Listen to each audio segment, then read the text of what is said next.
Good evening! Kain tayo. Ito na ang ginawa ko na toasted bread. Yung mga leftover ko na mga tinapay, ginawa ko ng toasted bread. Ito. Ang dami na ito.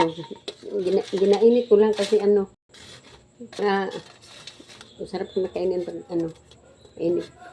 Yan, pag may leftover na tinapay, kasi puol naman.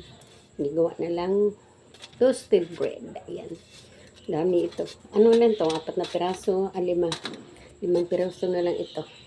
Kain! Yan. Masarap ito. Tingnan mo. Masarap ito. Ano na? Kain! Kain. Yung mga nun sa tindahan, yung mga toasted bread, mga yan, mga leftover yan. Ganito din gawa nila. Para makain. Yung iba ginagawa nilang pudding. Kain. Para hindi masayang.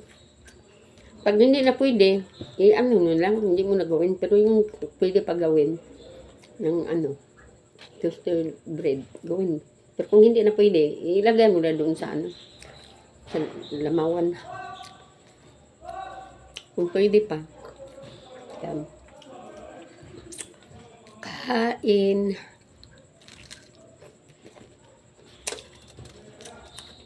Bago na ako itong gawa sa ubin. Hindi,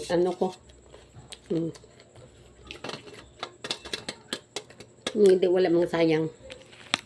Kasi pag 2 lupig yung binili ko, hindi man na nakain. Ayan, gagawa kong toasted bread. Kain.